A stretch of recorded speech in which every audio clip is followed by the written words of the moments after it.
car il entend ma voix. Il a penché vers moi son oreille, et je le chanterai toute ma vie.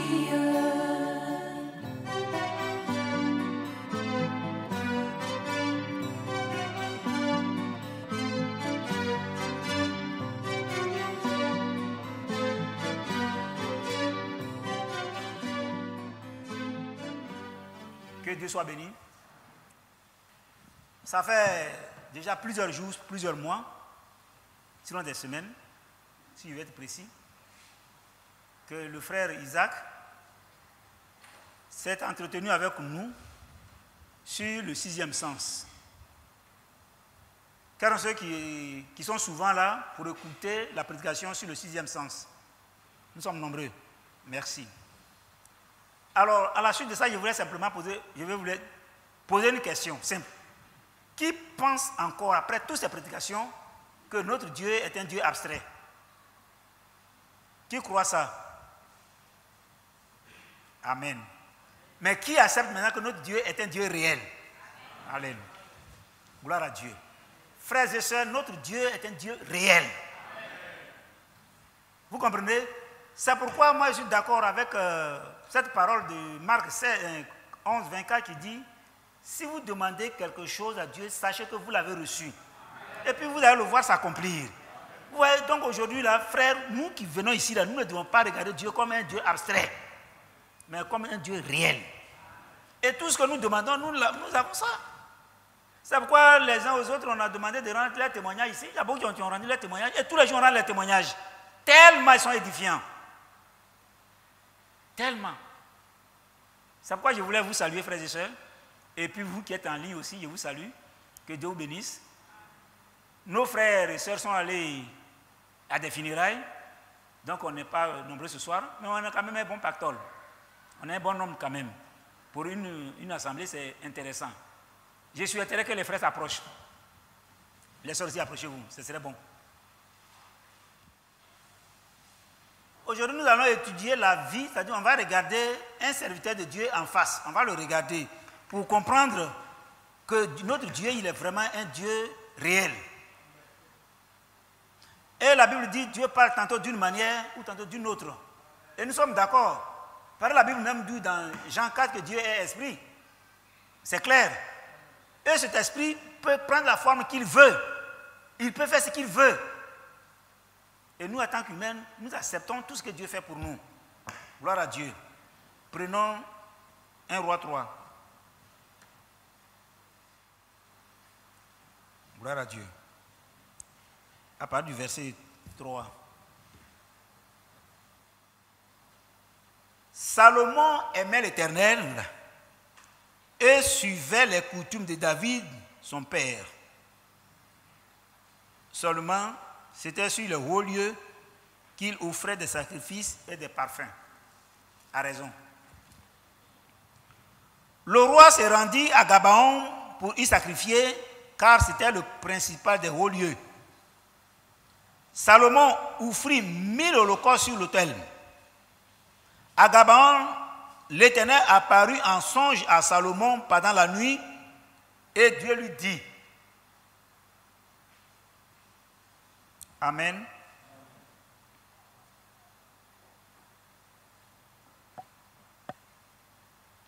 Demande ce que tu veux que je te donne. Gloire à Dieu. Merci. Frère, ce soir, Dieu dépose entre vos mains, entre nos mains, une demande. Il nous dit, de la même manière dont il a demandé à Salomon, a dit à Salomon: demande tout ce que tu veux que je te donne. Amen. Amen. Frères, sœurs, ce soir, l'Éternel Dieu vient à nous et puis il dit à chacun de nous: demande ce que tu veux que je te donne. Alléluia. Est-ce que si je dis à Dieu de me donner tel, est-ce qu'il va vraiment donner? C'est là la question. Il va donner Alléluia. Donc si Dieu, qui est Dieu, qui pose une question à chacun de nous et me dit, mon fils, demande ce que tu veux que je te donne. Frère, je vais vous dire une chose. Si vous demandez tout ce que, par exemple, ce n'est pas lui, ce n'est pas vous qui avez posé la question, hein. C'est lui qui vous a demandé. Il dit demandez. Et c'est pourquoi j'ai posé au commencement la question de savoir est-ce que notre Dieu, il est réel ou il est un Dieu abstrait. S'il est abstrait, fermons la bouche, ne demandons rien. Mais s'il est réel, alors demandons-lui ce que nous voulons. Et nous allons le recevoir. Je suis convaincu. Je suis tellement convaincu que aucun doute ne défile dans ma tête. Aucun.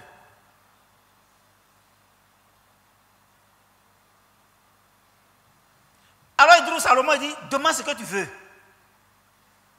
Gloire à Dieu. Mais il savait que ce Salomon-là n'est pas n'importe qui. Et vous allez, on va lire ce que Salomon a demandé. Maintenant, toi, qu'est-ce que tu demandes? Frère, qu'est-ce que tu demandes?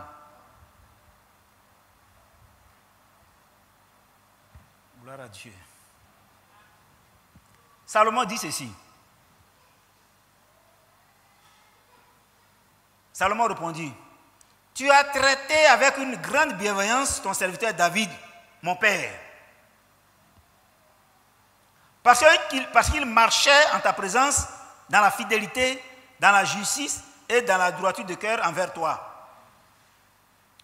Tu lui as conservé cette grande bienveillance et tu lui as donné un fils qui est assis sur son trône comme on le voit aujourd'hui. Maintenant, Éternel mon Dieu, tu as fait régner ton serviteur à la place de David. Mais mon père et moi, je ne suis qu'un jeune homme. Je n'ai point d'expérience. Alléluia. Ton serviteur est au milieu du peuple que tu as choisi. Peuple immense, qui ne peut être ni compté ni nombré à cause de sa multitude. Gloire à Dieu. Salomon va devenir roi. Et voilà qu'il vient remplacer quelqu'un de très important, David. Je disais ainsi, frère, quand vous êtes dans un service,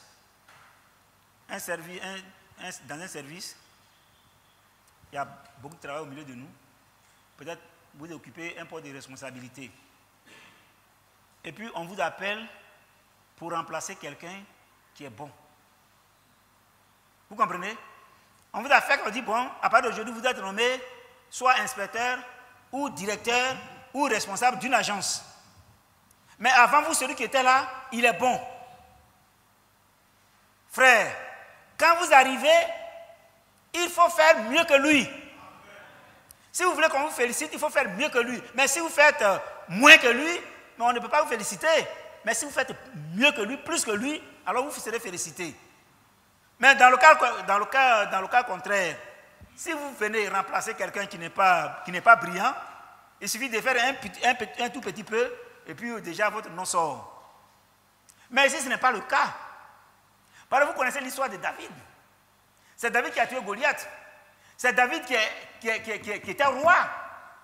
Et lui, Salomon, vient remplacer David. David que Dieu aime. Vous comprenez? Maintenant, quand il va venir, qu'est-ce qu'il va faire pour que lui aussi, son nom ne soit pas souillé, mais qu'il ait un bon nom? Il faut qu'il fasse plus. Alors, il est devant une situation difficile. Il va dire à Dieu, je viens remplacer ton serviteur David. Pour moi qui n'est pas n'importe qui. Et tu vois que je suis un jeune homme, je suis sans intelligence. Gloire à Dieu. Alors il dit, ton serviteur est au milieu du peuple que tu as choisi, peuple immense, qui ne peut être ni compté ni nombré à cause de sa multitude. Accorde donc à ton serviteur un cœur intelligent pour juger ton peuple. Alléluia. pour discerner le bien du mal. Car qui pourrait juger ton peuple, ce peuple si nombreux? Frère, David, il n'est pas venu pour dire, bon, je veux des milliards, je veux de nombreuses femmes, comme il en a eu. Je veux une voiture dernier cri. Je veux, quand je parle, quand je rentre dans un milieu que je parle, que tout le monde se taise. Ah oui. Quand je parle, il faut que tout le monde se taise, qu'on me regarde. Qu'on dise, quand je parle, qu'on dise Salomon, Salomon, Salomon, Salomon, que tout le monde m'apprécie. Il a dit non. Mais il est dans un milieu, un peuple que Dieu lui-même s'est choisi comme son peuple. Et désormais, c'est David qui va se charger de les juger. Il dit, attention, Seigneur, David a régné. David est ceci. Il a fait un travail, vraiment un travail fort. Et moi, aujourd'hui, je vais prendre sa place. Et comme je suis un enfant, sans intelligence, alors donne-moi de l'intelligence. Amen. Donne-moi de l'intelligence pour juger ton peuple, pour discerner le bien du mal. Car qui pourrait juger ton peuple, ce peuple si nombreux? David ne s'est pas répandu en paroles, il n'a pas commencé à débiter, pam, pam, pam, pam, pam, je fais ceci, je fais ceci, je fais ça, je fais... Il n'a pas dit tout ça. Il dit, donne-moi l'intelligence. Gloire à Dieu. Maintenant, si je suis intelligent et que je suis assis sur mon trône en train de juger, s'il y a un mal, je vais le discerner. S'il y a un bien aussi, je vais le discerner. Alléluia. Parce qu'il faut avoir le discernement. Aujourd'hui, frère, si vous n'avez pas le discernement, vous allez avaler tout. Où nous sommes dans ce message-là. Parce qu'aujourd'hui, il y en a tellement. Il y a un petit groupe, il y a ce groupe, il y a ce groupe. Nous-mêmes, si on est présent, on sait où aller. Et il y a un frère parmi nous bientôt qui va aller au Canada. Il va bientôt partir. Il est venu nous voir, on a causé avec lui, on a dit, frère, fais attention. Sinon, tu vas tomber sur n'importe quoi. Et nous qui sommes là, si on ne fait pas attention, on va tomber sur n'importe quoi. Et il y en a plein. Il faut avoir le discernement. Gloire à Dieu. Alors, écoutez bien. Cette demande de Salomon plut au Seigneur. Amen. Une petite demande, et cela a plu au Seigneur. Et Dieu lui dit, puisque c'est là ce que tu demandes, puisque tu ne demandes pas pour toi ni une longue vie, ni les richesses, ni la mort de tes ennemis, et que tu demandes de l'intelligence pour exercer la justice, alléluia. Voici, j'agirai selon ta parole. Gloire à Dieu. Qu'est-ce que vous voulez maintenant, frères et sœurs?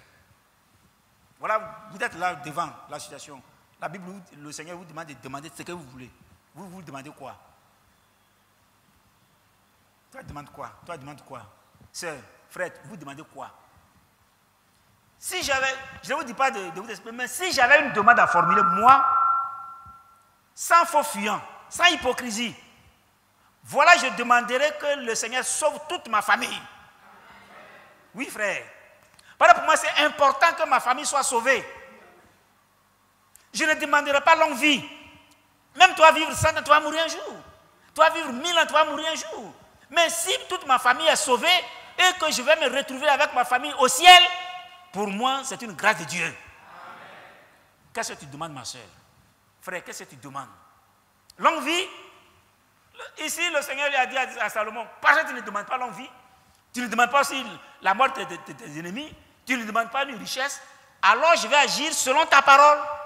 Et la parole de Salomon, c'est de demander de l'intelligence pour exercer la justice. Tu veux de l'argent? Vous connaissez cette histoire d'une sœur, avec au temps du frère Branham, qui était dans une extrême pauvreté, au point où, dans la journée, elle ne peut même pas avoir quelque chose pour manger. Elle souffrait avec ses enfants. Et sa sœur aussi était malade à mort. Et le frère Branham arrive là, l'esprit pousse le frère à dire à la sœur, qu'est-ce que tu veux que je te donne? Le Seigneur dit de demander quelque chose. Il va te donner ça aujourd'hui. Alléluia. Mais peut-être si c'était moi, j'allais me précipiter parce que je suis pauvre. J'allais me précipiter sur l'argent. J'allais me précipiter. Tu vas avoir des milliers, tu vas mourir. Un matin, tout cet argent va rester.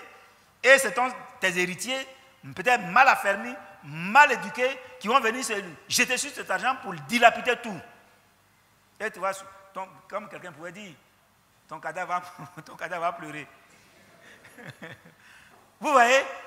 Et la soeur, elle a hésité. Le frère lui dit, mais regarde, ta soeur est malade. Et regarde, toi-même, tu es pauvre. Tu demandes quoi? Amen.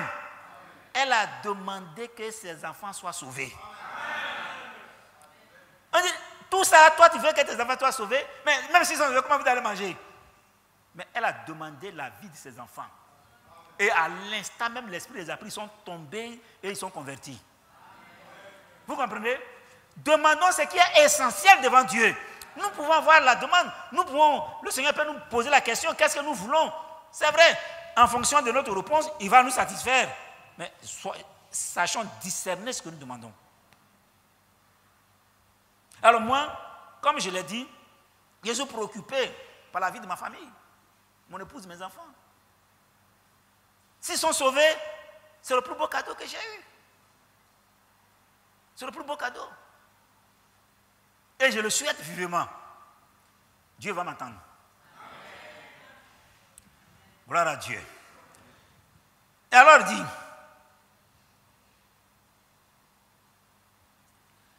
je te donnerai un cœur sage et intelligent. Gloire à Dieu. De telle sorte qu'il n'aura eu personne avant toi et qu'on ne verra jamais personne de semblable à toi. Oh, mais c'est trop fort, frère. Donc, où nous sommes là, tous ces gens qui se grincent les dents, qui se brossent avec peut-être des râteaux, il n'y a pas quelqu'un qui a été plus intelligent que Salomon. Il n'y en a pas. Il n'y a pas un qui peut être plus sage que Salomon. Il n'y en a pas. Dieu l'a dit, non? Nous sommes d'accord avec lui? Alléluia. Je te donnerai en outre ce que tu n'as pas demandé. Gloire à Dieu.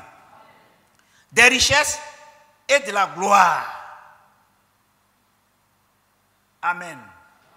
C'est pourquoi je suis d'accord avec la parole qui dit, pour nous, cherchez premièrement et sa justice, et les autres choses nous seront données par-dessus. Frère, si tu as la vie éternelle, derrière la vie éternelle, il y a quoi encore? On n'a qu'à chercher. C'est-à-dire, il faut prendre du dictionnaire, il faut fouiller, prendre toute la richesse, il faut regarder. Prends ce que tu veux, il faut regarder. Après la vie éternelle, il y a quoi derrière? Toi, Dieu a permis que tu aies la vie éternelle. À côté de l'autre qui est mort. Mais toi, tu as la vie éternelle. Quel cadeau! Quel cadeau! Quelle grâce! Et alors, il dit,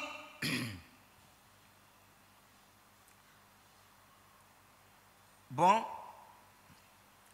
de telle sorte qu'il n'y aura pas dans toute ta vie aucun roi qui soit ton pareil. En mieux, il dit, maintenant, si tu marches dans mes voies, en observant mes lois et mes commandements, comme l'a fait David ton père, je prolongerai tes jours. C'est pas ça qu'on veut? C'est-à-dire on veut avoir longue vie. C'est ça aussi? Non seulement tu es riche, tu as de la gloire, ce que tu n'as pas demandé, il te donne. Alors, et en plus, maintenant il met une condition, il dit si tu marches, c'est ça, tu peux être intelligent, tu peux avoir de la gloire, tu peux avoir tout, mais tu peux avoir une mauvaise marche. Tu peux ne pas respecter ce que ton père a respecté. Mais ici, il dit, si tu marches comme David a marché, gloire à Dieu, et alors je vais prolonger ta vie. Quelle merveille. Alléluia. Salomon s'éveilla et voilà le songe. Salomon revint à Jérusalem et se présenta devant l'arche de l'alliance de l'Éternel. Il offrit des holocaustes et des sacrifices d'action de grâce et il fit un festin à tous ses serviteurs. Alléluia. Alors, la chose va être posée. Qu'est-ce qui va se passer? Quand il s'est réveillé, ça c'est un songe. Hein? Aujourd'hui, quelqu'un peut dire que ce que nous recevons dans un songe peut ne pas être juste. N'acceptez pas ça. Dieu parle, c'est-à-dire on ne peut pas dire à Dieu, parle-moi quand je suis éveillé. Parle-moi quand je suis comme ça. Dieu il peut utiliser tous les moyens pour te parler. Donc si c'est Dieu qui t'a parlé en songe, prends ce songe-là et agis. C'est pourquoi un jour, dans l'une des prédications que j'ai faites, peut-être abordées pas ici, j'ai dit, il y a des songes qui sont porteurs de messages. Vous pouvez avoir un songe qui est porteur de messages. Ça vous dit tout ce que vous devez faire. Vous comprenez? Donc on ne peut pas de facto rejeter les songes. Je n'ai pas dit que tous les songes sont bons. Et je ne vous dis pas d'avaler tous les songes. Mais vous ne pouvez pas aussi rejeter les songes. On est d'accord? Pareil, Dieu parle par des songes aussi. Dieu soit béni. Alors quelque chose va se passer. Lui, il a eu ça en songe. Maintenant, quelque chose va se passer. Dans sa vie réelle, en tant qu'éveillé, en tant que debout, quelque chose va se passer. On va le lire. Le verset 16. Alors 2 femmes prostituées vinrent chez le roi et se présentèrent devant lui. L'une des femmes dit, pardon mon Seigneur, moi et cette femme, nous demeurions dans la même maison. Et je suis accouché près d'elle dans la maison. 3 jours après, cette femme qui est aussi accouchée, nous habitions ensemble. Aucun étranger n'était avec nous dans la maison. Il n'y avait que nous deux. Le fils de cette femme est mort pendant la nuit parce qu'elle s'était couchée sur lui. Ça arrive, non? Il y a des femmes qui dorment mal. Même si l'enfant n'est pas têtu pour crier parce que vous êtes couché sur lui, vous pouvez l'étouffer. Et cette femme prostituée, elle s'est couchée sur cet enfant qui est mort. C'est malheureux, mais l'enfant est mort quand même. Elle s'est levée au milieu de la nuit. Elle a pris mon fils à mes côtés, tandis que ta servante dormait. Et elle l'a couché dans son sein. Et son fils qui était mort, elle l'a couché dans mon sein. C'est carabiné tout ça là. Le matin, je me suis levé pour allaiter mon fils. Et voici, il était mort. Je l'ai regardé attentivement le matin. Et voici, ce n'était pas mon fils que j'avais enfanté. Vous suivez? Vous suivez? Que Dieu vous bénisse. L'autre femme dit, au contraire, c'est mon fils qui est vivant et c'est ton fils qui est mort. Mais la première répliqua, nullement, c'est ton fils qui est mort et c'est mon fils qui est vivant. C'est ainsi qu'elle parlait devant le roi. Amen. Donc il y a un jugement qui va se poser. Voilà un songe qui a été vu et dans lequel Dieu a agi. Dieu a donné ce qu'il voulait donner à Salomon. Et alors il se réveille et puis quelque chose de réel va se poser maintenant à lui. Il a demandé quoi? Il a demandé sagesse et intelligence. Intelligence et sagesse, pourquoi? Pour juger, pour apporter un jugement de valeur. Et il se réveille, frères et sœurs. Quelque chose va se passer dans sa vie. Voilà 2 femmes prostituées qui ont eu des enfants. Et une s'est couchée sur son enfant qui est mort. L'autre se réveille.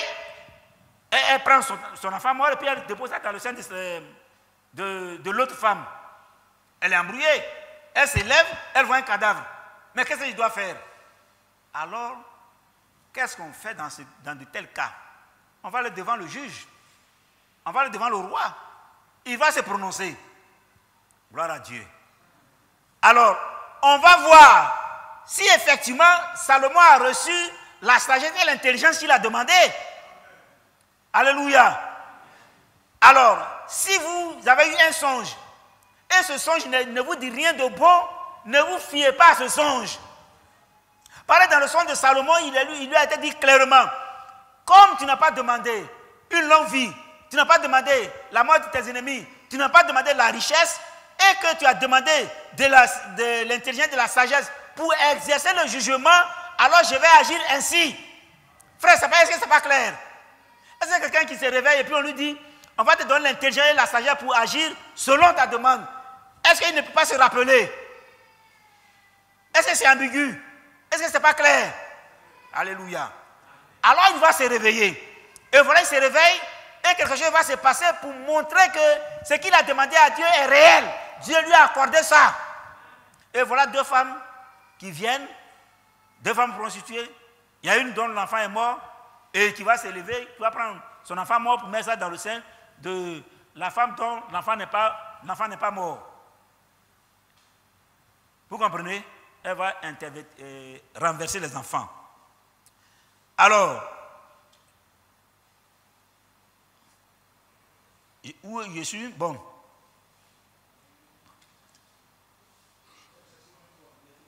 « 23. D'accord. Le roi dit, l'une dit, c'est mon fils qui est vivant, et c'est ton fils qui est mort. Et l'autre dit, nullement, c'est ton fils qui est mort, et c'est mon fils qui est vivant. Puis il ajouta, apportez-moi une épée. On apporta une épée devant le roi.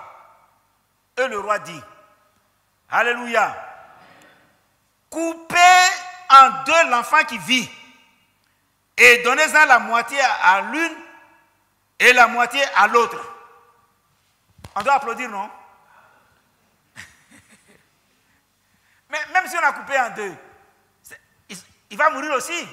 Donc les deux femmes vont perdre les enfants. Ça c'est clair. Mais le roi, il a la possibilité de le faire. Pareil, il est roi. Quand on dit on t'a établi roi comme juge dans un pays, mais tu es au-dessus de tout. Alléluia. Et voilà ce qu'il a prononcé comme sentence. Qu'on découpe l'enfant qui est vivant. Alors, la femme dont le fils était vivant sentit ses entrailles se mouvoir pour son fils. Quelque chose s'est passé en elle. Et elle dit au roi, ah mon Seigneur, donnez-lui l'enfant qui vit et ne le faites point mourir. Mais l'autre dit, il ne sera ni à moi ni à toi. Alléluia. Alléluia. Il ne sera ni à toi ni à moi. Coupez-le. Vous voyez, ici, nous sommes en train de lire, on trouve ça simple. Hein? Mais au temps de Salomon, ce n'était pas aussi simple que ça. Alors, qu'est-ce qui va se passer? Et le roi, prenant la parole, dit, donnez à la première l'enfant qui vit et ne le faites point mourir. C'est elle qui est sa mère. Gloire à Dieu. Tout Israël a pris le jugement que le roi avait prononcé. Et l'on craignait le roi, car on vit que la sagesse de Dieu était en lui pour le diriger dans ses jugements. Amen. Vous qui regardez les films, il y a des films qui passent. Ce matin, j'étais en train de regarder un film, ça m'a coupé le cœur. Je ne sais pas, il y a ceux qui ont les... Comment ils appellent ça? Qui ont canal. Il y a un film là-bas où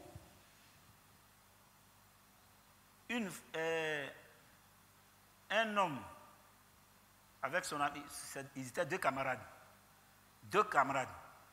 Ils vivaient ensemble. Et puis, il a eu un comportement tel que ce camarade-là a été maltraité, disons. Donc, lui, il a voyagé, puis après, il est devenu un bon type. Là-bas, il est parti, il est devenu un bon type. Et lui, ici, il est devenu pauvre. Tellement pauvre qu'il est rentré vraiment dans les rangs. Et qu'est-ce qui va se passer? Son ami l'a vu,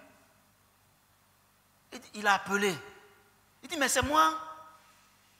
Il a regardé, il dit, Victor. Il dit, oui, c'est moi, Victor. Ils se sont embrassés. Et puis il a mis la main dans la poche, il était en train d'expliquer, il dit, bon, ce n'est pas grave, ça va chez moi, maintenant ça va. Il a enlevé 500 000, c'est Nara, non? Nera.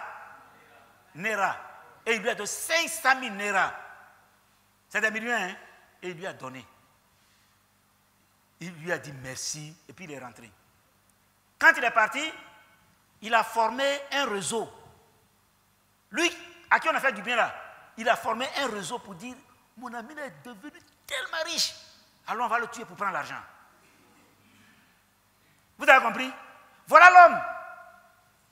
Et il est venu avec ses camarades, ils ont tout fait, puis ils ont pris son argent. Ils ont failli violer sa femme. Il y a un parmi eux qui a refusé. Ils ont pris l'argent et puis ils sont partis. Voilà l'homme. Voilà la méchanceté. On te fait du bien, toi tu viens, tu te fais du mal. Mais plus tard, on les a attrapés et ils viennent demander pardon à l'autre maintenant. Vous allez accepter ou vous n'allez pas accepter? C'est pas facile, hein? Il a voulu le tuer, il a voulu violer sa femme, il a pris son argent. Maintenant, lui, on l'attrape, il vient demander pardon. C'est des choses qu'on nous montre pour attirer notre attention sur le comportement des hommes. Et cette femme, elle est très méchante. Il faut qu'on tue l'enfant pour que nous perdons. On n'a qu'à le couper en deux. Coupons. Elle n'est ni à moi, ni à elle. Quand Salomon, qui a demandé l'intelligence de la sagesse, quand il a vu ça, alléluia, amen. Il a dit, j'ai compris tout. Amen. L'enfant appartient à la première femme. L'enfant appartient à la première femme. C'est ça. Ici, et vous allez comprendre que ce qu'est Salomon, ça a commencé à faire le tour du monde. Ça a commencé à faire le tour du monde. Au point où, partout on parle de Salomon. Partout on parle de Salomon. Partout on parle de Salomon. Gloire à Dieu. Dieu donna, le verset 29 du chapitre 4.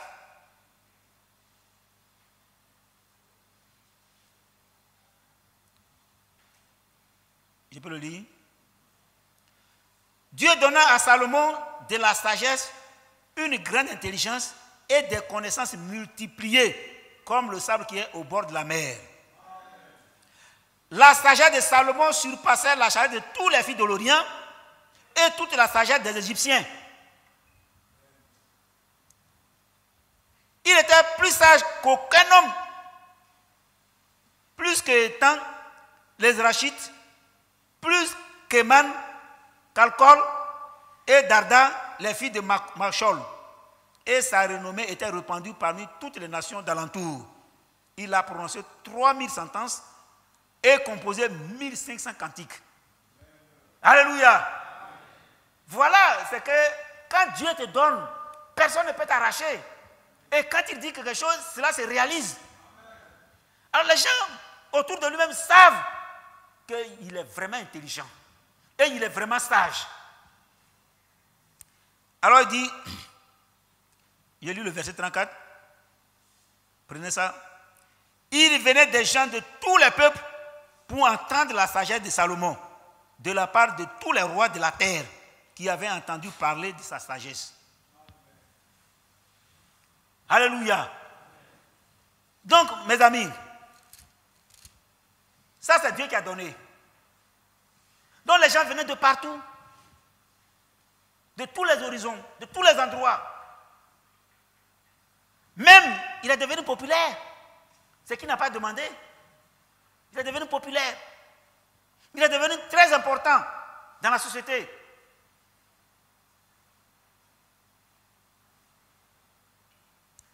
Frère, si on dit que les gens venaient de partout dans le monde entier pour voir la sagesse de Salomon, pour l'admirer, cela veut dire que les gens venaient, ils ne venaient pas les bras vides. Non, non, non. Les autres rois venaient le voir. Les autres rois venaient voir Salomon. Quand on dit Salomon, c'est comme quelqu'un qui a eu une renommée. Un jour, pour vous qui ne savez pas, en son temps, il y a un grand footballeur qui a effectué un déplacement dans un pays. Et quand il est parti dans le pays, le président de ce pays-là s'est posé la question si c'est lui qui doit se déplacer ou si c'est ce grand footballeur qui doit se déplacer. Tellement il avait une renommée. Mais le président de ce pays a été obligé de se déplacer pour aller voir le footballeur. Est-ce que vous comprenez? Et ce n'était pas n'importe qui. Ici, il s'agit maintenant d'une affaire dans les mains de Dieu. Un grand Salomon. Et un roi apprend. On dit Salomon est intelligent. On apprend, Salomon est sage. Et à chaque fois, ils ont la possibilité de voyager. Et les gens se déplaçaient pour aller le voir.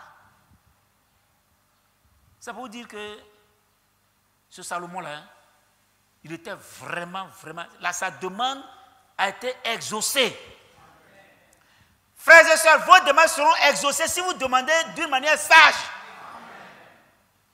Je suis resté pendant 10 ans, je suis resté pendant 15 ans, je suis resté pendant 20 ans, je suis marié. Je n'ai pas dit que je vais être stérile. Seigneur, je n'ai pas demandé à être stérile. Vous comprenez? Mais moi, je veux un enfant. Demandez, vous allez obtenir. C'est simple. Demandez. Est-ce que demander un enfant, c'est mauvais? Maintenant, si vous voulez des richesses, à l'âge, moi, je ne suis pas témoin de ces richesses-là. Mais si vous demandez quelque chose qui peut plaire à Dieu, il va vous le donner. Ça, il ne va pas rater ça. C'est pourquoi, frère, demander un enfant à Dieu, c'est vraiment bien. Je vais aller passer un concours. Aujourd'hui, frère, ce qui est rentré dans l'esprit des gens, on dit qu'il faut rentrer dans le contexte. Tout ce qu'on veut, même tes propres enfants, quand tu vas parler, non, aujourd'hui, tu n'as pas donné l'argent, tu ne peux pas réussir. Mais ça veut dire quoi? Ça veut dire quoi? Même quand tu vas déposer un extrait de naissance, on dit encore il faut donner l'argent. Pour faire copie d'extrait de naissance, il faut donner l'argent. Ça devient inquiétant.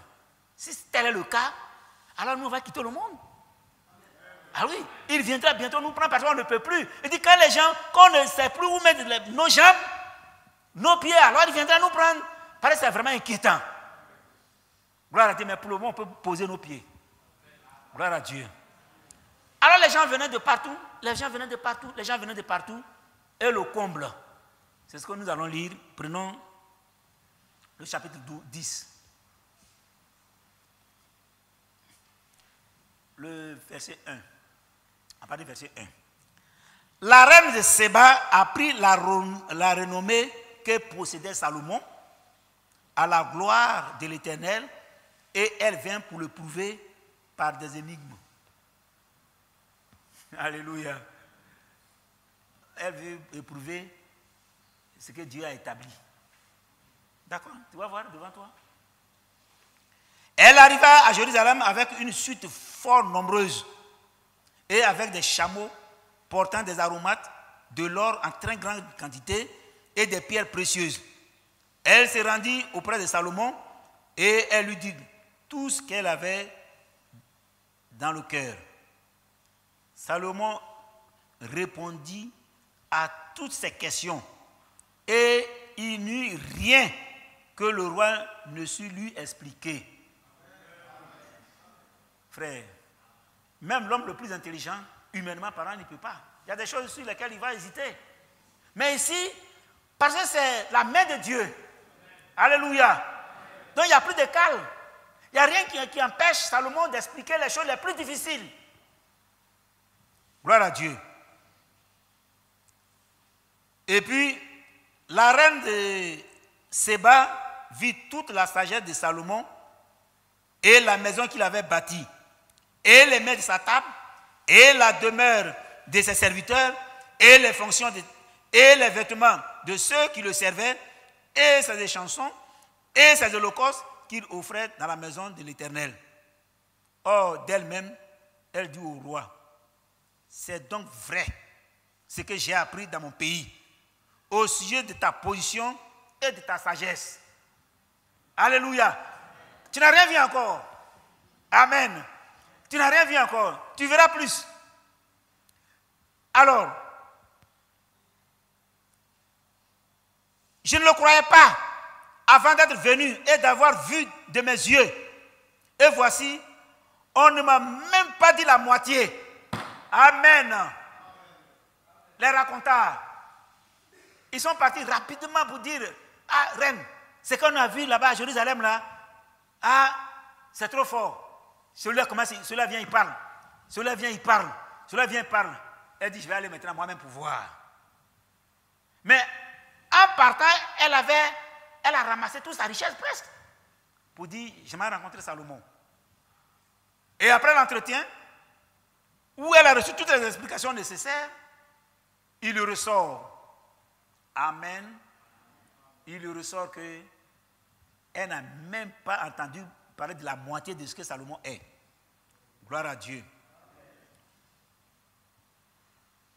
Il dit, heureux tes gens. Gloire à Dieu. Heureux tes serviteurs qui sont continuellement devant toi, qui entendent ta sagesse. Béni soit l'Éternel, ton Dieu, qui t'a accordé la faveur de te placer sur le trône d'Israël. Excusez-moi. Frères et sœurs, elle est venue pour l'éprouver, elle est en train de le bénir maintenant. C'est parce que l'Éternel aime à toujours Israël qu'il t'a établi roi pour que tu fasses droit et justice. Tes grandes quantités, attention, elle donna au roi 120 talents d'or, une très grande quantité d'aromates et des pierres précieuses. Il ne vint plus autant d'aromates que la reine de Séba en donnant au roi Salomon. Frère, est-ce qu'on saisit un peu la chose même? Ou alors, on est effrayé? Oui, on peut être effrayé. Parce que ce n'est pas petit. Les navires de Hiram qui apportaient de l'or d'Ophir amenèrent aussi d'Ophir une grande quantité de bois de sandales et des pierres précieuses. Le roi fit avec les bois de sandales des balustrats pour la maison de l'Éternel et pour la maison du roi, et des harpes et des luttes pour les chantres. Il ne vient plus de ce bois de sandales et on n'en a plus vu jusqu'à ce jour. Alléluia. Quel est ce bois? Alléluia. Frère, bon, moi j'attends bois bété, j'attends samba, j'attends cajou, iroko, tout ça. Mais bois de sandales, la Bible dit que depuis le passage de Salomon, on n'a plus vu de ce bois-là jusqu'à ce jour. Quel bois? Alléluia. Mais le roi Salomon donna à la reine de Saba tout ce qu'elle désira. Là aussi, il va lui faire le retour. Tu ne vas pas venir et puis tu vas faire ton petit malin sur moi après quand tu vas partir. Tu vas dire c'est grâce à moi que tu as eu tout ça. Mais lui à son tour va donner. Écoutez bien. C'est qu'elle demanda et lui fit en outre des présents dignes d'un roi tel que Salomon. Alléluia. Gloire à Dieu. Donc lui aussi il n'a pas croisé les orteils pour dire toi il faut donner, il faut donner. Il a pris, mais lui aussi il a donné. Mais la Bible dit digne d'un roi comme Salomon.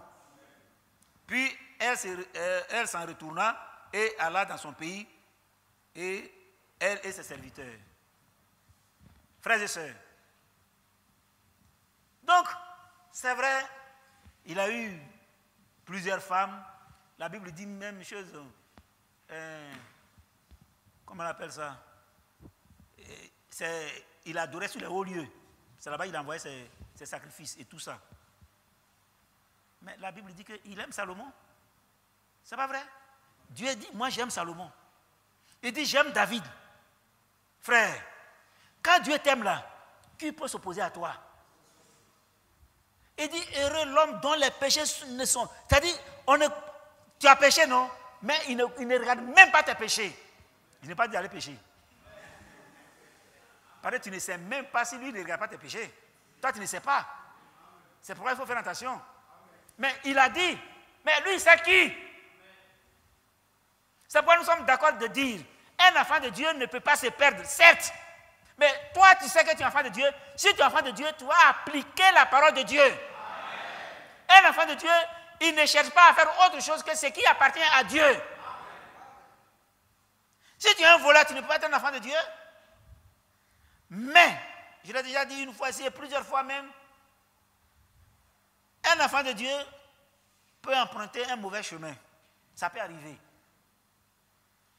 Mais quand tu as emprunté le mauvais chemin, comme le deuxième brigand sur la croix, c'est un mauvais chemin qu'il a emprunté, qui l'a conduit jusqu'à être brigand. Mais en tant que tel, était-il enfant de Dieu ou pas? Il était enfant de Dieu. Mais il n'a pas eu le temps de revenir. Peut-être qu'il voulait revenir, mais il n'a pas eu le temps de revenir. Et les choses sont passées. Vous êtes d'accord avec moi que les choses sont passées comme ça? Et qu'est-ce qui va arriver? Il va mourir. On va le tuer. Et il est monté sur la croix. Les choses vont se passer au point où sa bouche va s'ouvrir pour confesser le Seigneur. C'est ça. Tu auras toujours l'occasion de dire quelque chose qui confesse le Seigneur. Qui dit que tu es un enfant de Dieu. Et tu vas dire quelque chose en faveur de Dieu. Et voilà. Mais toi, nous savons ce que nous avons fait. Nous sommes des brigands, nous avons tué et nous subissons notre sort, c'est normal. Mais lui, qu'est-ce qu'il a fait? Alléluia. Si le prince dit, mais lui, qu'est-ce qu'il a fait? De nous deux là, toi, il faut regarder ce que nous avons fait, mais lui, qu'est-ce qu'il a fait? Frère, donc notre jugement, nous devons faire très attention quand nous parlons, quand nous agissons, que chacun dise ou fasse ce qui peut le conduire à Dieu. Et ne pas regarder dans la cuisine de l'autre. C'est important pour nous. Que Dieu nous aide à comprendre ces choses et dire que aujourd'hui, quelle est l'importance de notre demande? Seigneur, donne-moi un mari. C'est bien, tu vas te marier. Mais tu vas mourir un jour. Hein? Seigneur, donne-moi ceci. C'est bien. Mais Seigneur, donne-moi la vie éternelle. Amen. Moi, je veux la vie éternelle. Amen. Frère, si je ne mange rien que j'ai la vie éternelle, là-bas, je vais manger. Là-bas, j'aurai toute la nourriture que je veux. Et personne ne s'opposera. Mais pour le moment, les microbes qu'on mange ici, là, si je ne mange pas, ça ne fait rien. Que Dieu nous aide.